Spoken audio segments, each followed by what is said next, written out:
Yep. I'm hitting OK, so it'll go live. Wonderful. Hello. Hello. Hi. Welcome to our live stream. It's good to be here, thank you. It is good to be here. I was actually saying welcome to them rather than to you. Just to me. Well, because as we've all established, you live in the live stream area, Yeah. and everyone else comes to visit you. This is my home. Yeah. Welcome into my home. Thank you. I like what you've done with the place. Thanks. Yeah. Enough of that. So, I'm Andrew London. I'm John Porter. Yes, he is. So, today we're going to be talking about CES. Yes, it's the Consumer Electronics Show. It is. Yeah, happens every year in Vegas. It's been going, for like 25 years It now? has been happening a while. It's been going on a long time. Interestingly, CES started out as a video games show, and then it's kind of morphed into a more general technology showcase. Yeah. It's exciting. Yeah. Is it? I mean, well, interesting more than exciting. That's fair. Yeah. But you've robbed me of what my first question was going to be, which is, what is it? Oh, so CES. I mean, it is a technology show, but then like lots of things are technology shows. So specifically, CES is like America's big one. Basically, it's kind of whereas we have like IFA in Europe, CES is like the American version, and like everything American, it's much bigger, more bombastic. It's like it takes over the entire city of Las Vegas, which is where it's hosted. Yep. So ostensibly, it's hosted in the Las Vegas Convention Center. But then what a lot of companies do is they just go to Las Vegas and they like rent out like exhibition spaces in like I was gonna say museums, not museums, hotels, and that sort of thing, like all over the town. So there's loads going on there. It's an absolute nightmare to cover because you're not just like running from hall to hall, like seeing stuff. You're going like, oh wow, I need to go see Corsair, and they're in this just like different hotel, and none of the public transport works in Vegas, which is great. Awesome. Especially the monorail, but we'll get into that another time. Okay, we're quickly going to say some hellos to some people that are helloing. Oh, so, fantastic. the British Unknown. Hey. Hi. You've never watched a video before the British Unknown, so it's nice to have you on board. Yeah, no, I'd like good to see a new face around. Yeah. We've also got Vishal Rana, so hello to you, and Amanpreet Singh Dost, so hello to you as well. So we are going to be just having a bit of a chat between us, as we usually do. But if there are any questions that you have, sitting at home or wherever you are sitting watching this, and you want to ask us, then just pop them in the questions and we will get to them.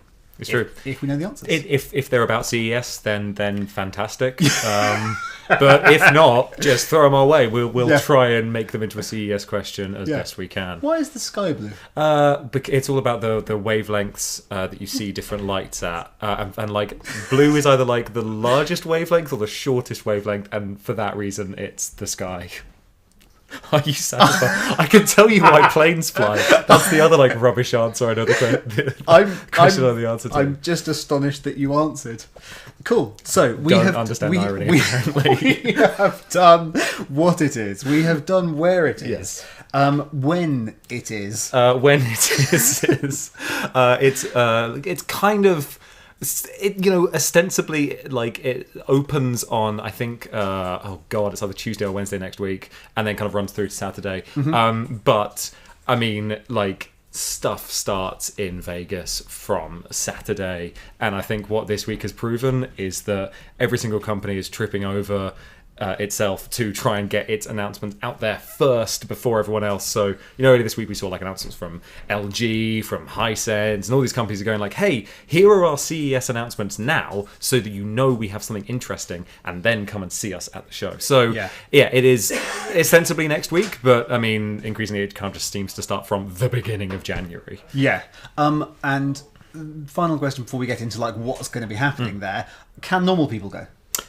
No. No. Yeah. I thought you'd know the answer to that question. Yeah. But no, it's a trade show. And so it's for the industry. It is. And then like a lot of these industry trade shows, the whole setup, it seems a little bit weird to the outside. So companies are kind of paying a lot of money. Like they will pay for their booth space, and they'll pay money to be there, and they'll kind of like have to buy badges for their attendees.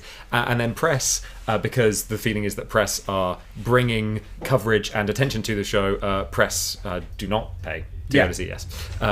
So it's like an interesting dynamic. But yes, no, it is industry only. So if you live in Las Vegas, which I don't think any of you do, but if you were thinking about moving there in the next 4 days, you would unfortunately not be able to just rock up and walk on in. Yeah. So we have got quite a few questions already coming in. Oh, wow, So cool. I think maybe we'll just hit the questions, and then if there's anything that we haven't covered because of the questions, we'll pick that up as we go. Cool. Yeah. Let's focus on what people want. Yeah, cool. So we've got a question saying, hey, do you expect anything from Samsung on the S9 and foldable phones at CES? Ooh. Well. So S9 probably not. So this is an interesting one, isn't it? Because Evan Blass said that there is a possibility that we'll see the S9, but then there was an official spokesperson from Samsung who was like, it is unlikely. No. I mean, yeah, but like you look at what Samsung's done in previous years, and Samsung knows that it's like Galaxy S series of phones are like big enough to be their own thing. So in the same way that like Apple would never like announce an iPhone on one of the days at CES because it knows the world will pay attention if Apple says, hey, come to us and see an iPhone. Yeah. I think Samsung are in that kind of same boat. With the foldable phone though, Yeah. I mean, That's more likely, isn't it? it's more likely. So Samsung have said that they want to release a foldable phone within the next 2 years, and they said that about like half a year to a year ago. Yeah. So like bets are on that this thing is going to come in 2018. Personally, I don't see them announcing it at CES. I feel like, I mean, it makes more sense. The Mobile World Congress, MWC, which is in like March or April, like later on in 2018 anyway.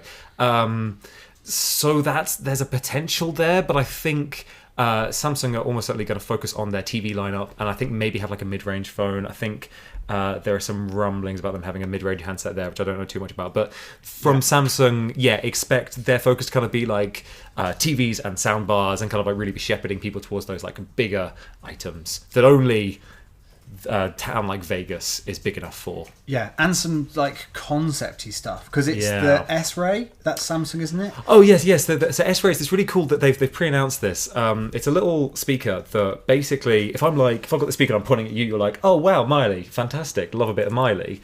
And then I like turn the speaker away, and you're like, where'd my Miley go? Yeah. Because it's kind of got this really directional sound. Those, before everyone kind of kicks off in the comments, those have existed for a while.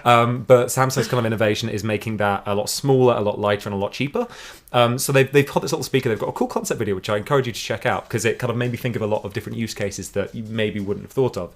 But they were kind of saying like, oh, you can have it like in art galleries, where like you walk up to a specific painting, and then there's like a little voiceover saying like, oh, this painting was painted in 1803, blah. But it's like pointing directly down above the painting, so that only people looking at that painting can hear it, and you're not being disturbed if you're just like walking around.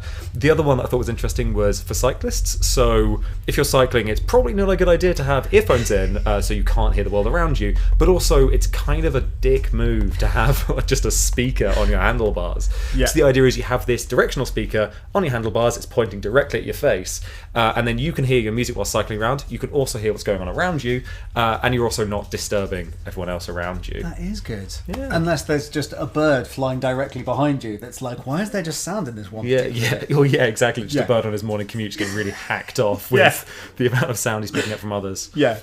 Okay, cool. So that was that question. Awesome. We've got a question. Oh, it's not a question. It's the British Unknown saying the real John Porter is here. Don't know who that imposter is. So I'm guessing, because you're John Porter, that he's calling you the real John Porter and calling me imposter John Porter, which hurts British Unknown. I mean, you've watched enough videos with me. Very similar. Yeah, I'm Andrew London. I'm not John Porter imposter. But thank you for commenting. We have got a question saying, do you think that DJI is going to release any new products, which is drones? DJI is the drone people, yeah. I have absolutely no idea. Yeah, I don't know either. Not that I've heard. Yeah. But that doesn't mean it's not going to happen. Exactly. So I mean, like CES seems to be like quite a big show now for like emerging tech, and I think drones definitely sits quite neatly within that. So I think we will definitely see some drones companies doing some things. Whether DJI specifically does anything is anyone's guess. Yes, absolutely. And then we've got a few questions that aren't about CES, and so we're not going to talk about. And so we are going to move on to some other stuff that we have heard about, or that there are leaks about, or that people have already released. So what are the big things for you? So, because I kind of like I focus on the home AV stuff, so TVs, soundbars, that sort of stuff. I think TVs is probably going to be quite big at CES. We've kind of last year you kind of saw the entire industry embrace 4K HDR. 4K's obviously been around for a little bit, but last year it kind of felt like everyone had like settled on the group of standards and stuff. So it wasn't just like 4K and I don't know, maybe HDR. It was like, no, like 4K HDR is like the standard that every flagship TV needs to have.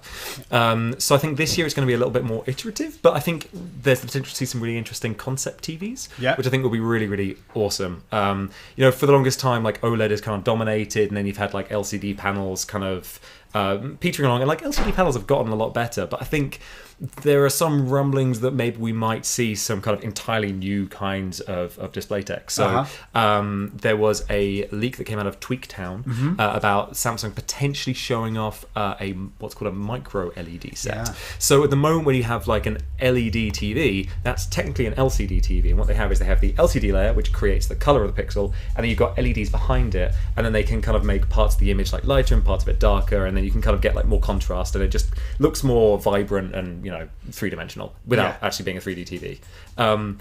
Micro LED is this idea that you can have the LED pixels providing not just the brightness but also the color, right? So they're kind of self-illuminating in the way that OLED is, and that's a good thing because it means that when a pixel needs to be black, the LED can just turn off entirely.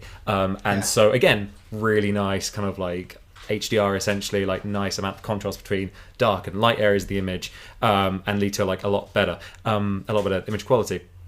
And hopefully at some point they'll be able to do that without the high costs associated with OLED. OLED's like ridiculous. It's been around for ages, but it's just the price has stubbornly refused to come down. So hopefully, you know, if they can find another way of achieving that OLED-like effect with a different technology, then maybe we might see it come down a little bit over time. Yeah.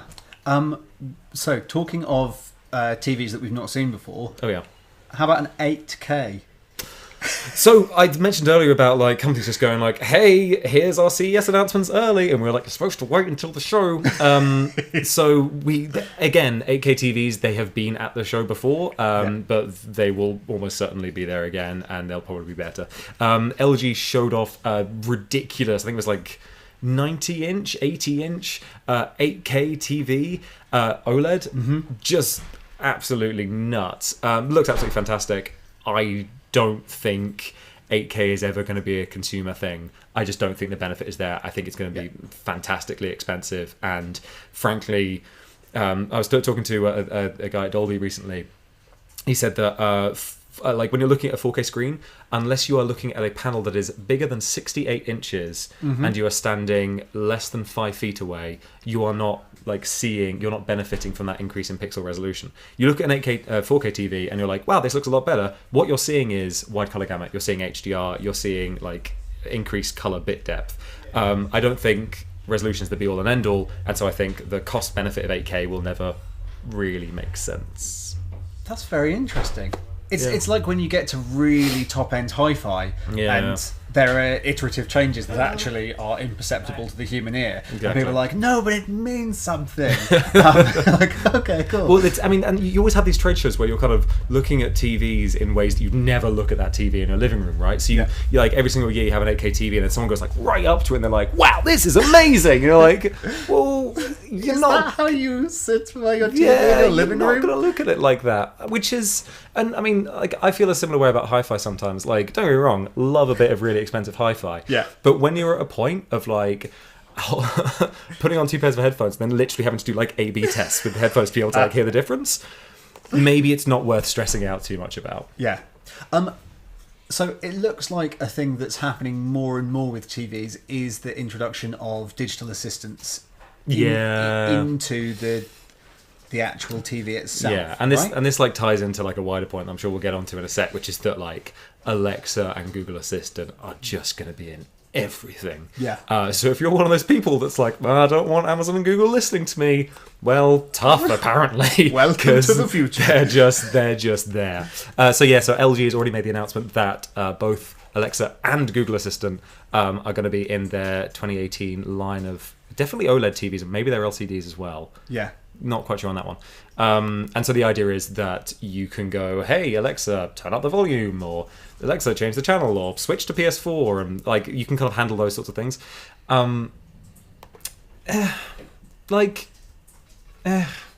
remotes are good now. Like interfaces are really nice and snappy. We've kind of moved beyond that era of just like kind of having to like wait a second for the kind of little thing to move across and catch up with you.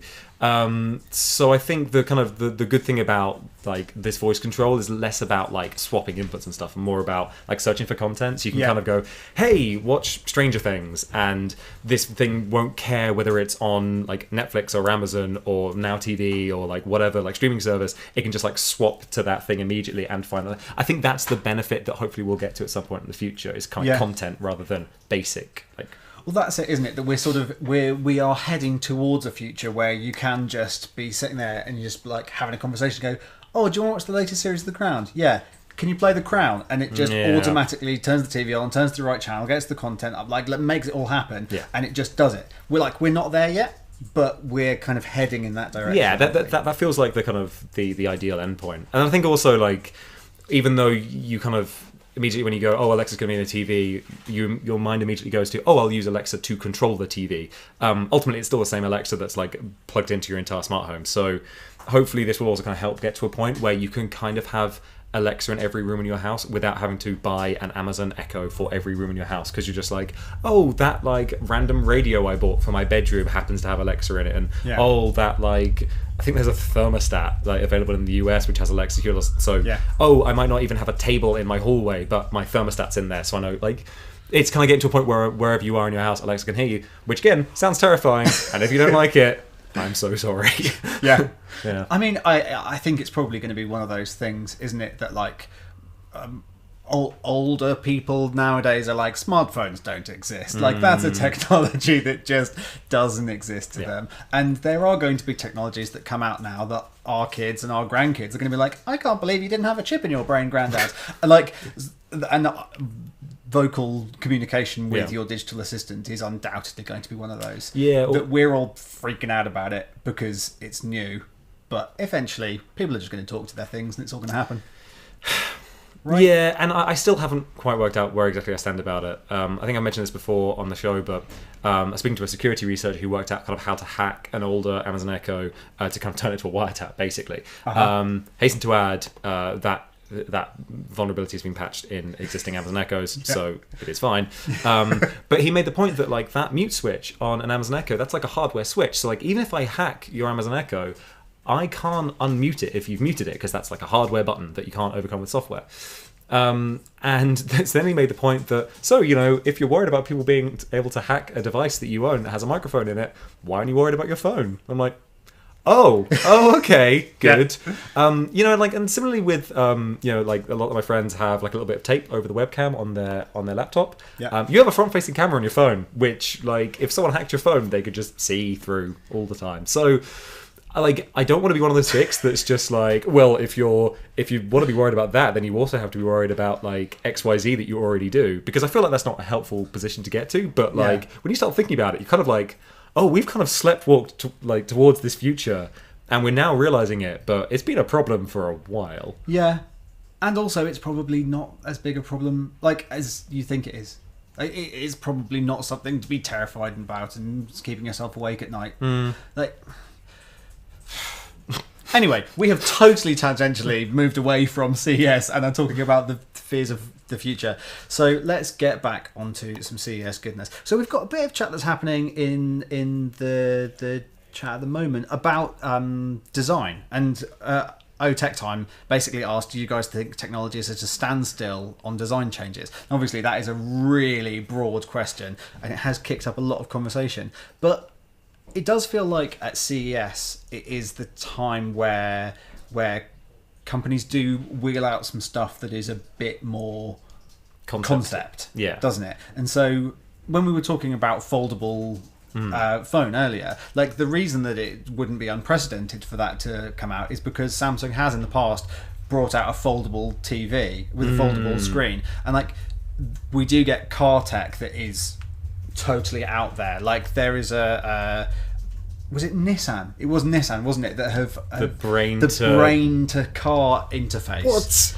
And so CES is one of those shows where, as well as the like, this is the thing you're actually going to want to buy this year, but they also do this is the thing we've thought up. And so this just to explain what the Nissan brain to car is before we just move away from it and leave you with no context. Wait, did they just say bring to car? Yeah, so it's basically a way of having like a brain-computer interface, but rather than an implant, a thing that you wear that measures your brain signals. And so if you saw something that meant you were going to have to suddenly brake, it would actually read the fact that you were going to suddenly brake and start that maneuver before you've done it. And so it would mean that you'd brake quicker, effectively.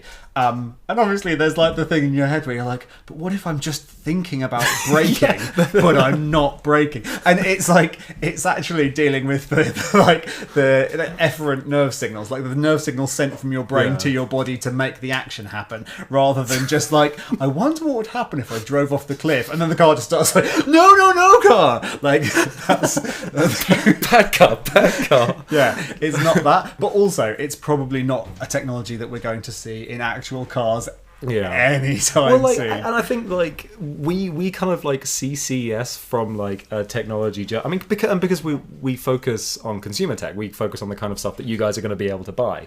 So our focus is like always overwhelmingly on like, well, that's really cool, but when can we buy it? And I think that for like a large part of the industry, CES is like way more future than that. So when you kind of see these like crazy concepts and stuff, sure, they're like, you know, Samsung is like showing off its like crazy bendy TV to journalists to kind of go like, hey, we're Samsung, like we're important, you should write about us. But they're also showing that off to like retail partners. They're also showing it off to like investors. They're showing off to like all these people who have money in ways that journalists will never have, but who will kind of like decide that future direction of technology, because they'll be like, you know, you're Samsung and you're like, oh hey, we've got this like crazy 8K TV, and then like sales rep from Walmart comes up and goes, people will never buy an 8K TV, and Samsung goes, okay, cool, we like won't like put that much effort. Like it's those sorts of relationships that we don't really see at CES from the press side of things, but the show absolutely enables between people.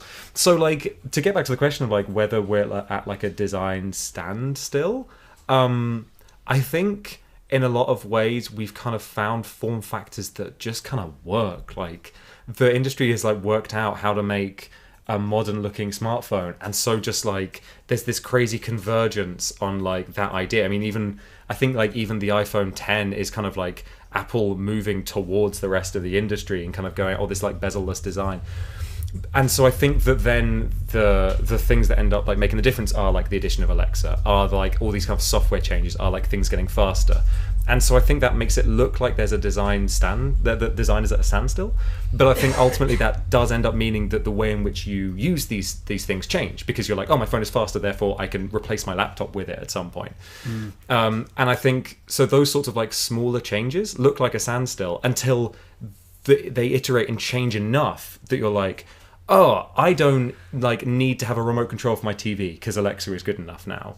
And then suddenly there's a massive leap. And I think we're in that kind of like small little like software changes like stage like leading up to it. And then you'll suddenly go like, wow, suddenly like a big leap is possible. Yeah. Good question though. And I think you're totally right that a lot of this sort of the digital assistant stuff that's happening is going to it's going to be more of a whole life experiential change in technology, isn't it? Rather than this specific product that I've got looks different from the product version of this a few years ago. Like, it's going to be that already your smartwatch has the same assistant as your home that has the same assistant as your phone, and so it's becoming an ecosystem where we were chatting about this earlier about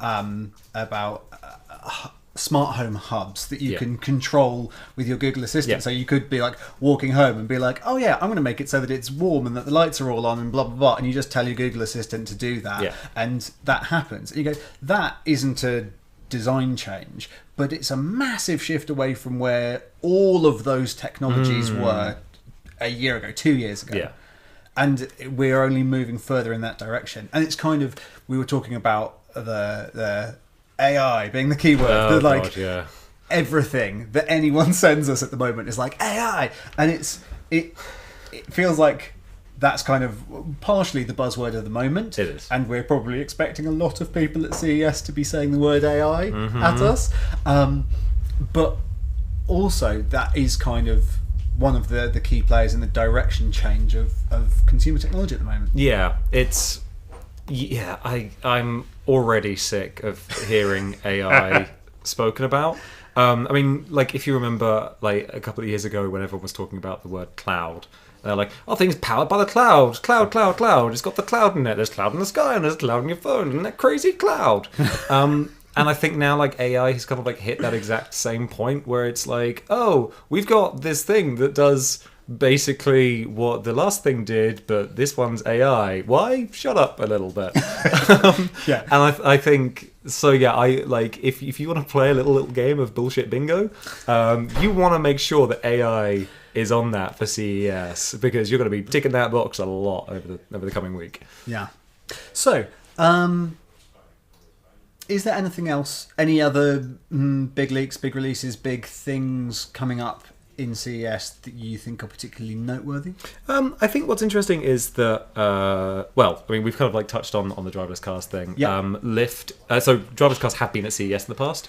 Nvidia, because they make very powerful like hardware, they have their own stake in it. They're kind of making hardware that allows for driverless cars and stuff. So driverless cars have been at CES before. What's really cool this year is US ride sharing. I mean, taxi company Lyft is showing off some driverless cars that people will be able to take rides in, and these things will just straight up be going on public roads. Now, Las Vegas traffic is crazy, like it's just nuts, and it's horribly congested and generally kind of horrible.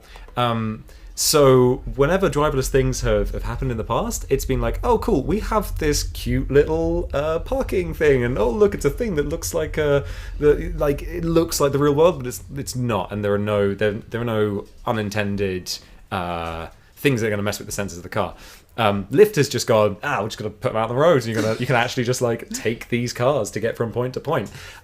Whether that's, I mean, clearly they've got a lot of confidence in these things to be able to do it. Mm-hmm. But yeah, just on the road at CES, which I think is super cool, and I think is like a massive. I mean, it's cool to see companies being so confident with the technology like that. Although looking into it, they've only actually got 8 driverless cars for the entirety of CES.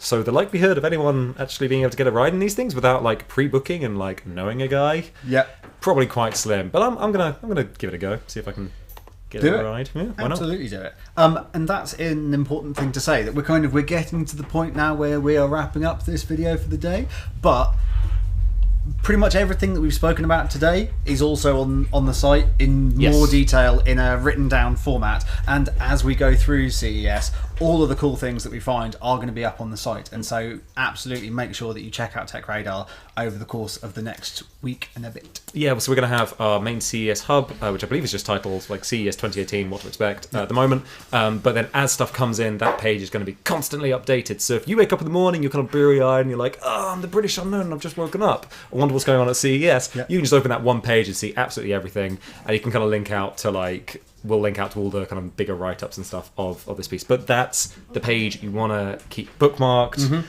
tattoo it to your eyelids, all that sort of stuff, and keep up with CES. On the inside of, and then a light source. And and then you can see it. Perfect. Well, thank you very much for joining us. Thank you so much. Thank you so much for all the interesting comments. I'm consistently really impressed by the quality of the questions you're getting asked in the live stream. It's really nice. Me too. Yeah. Thanks, guys. Thank you so much. See you. Bye.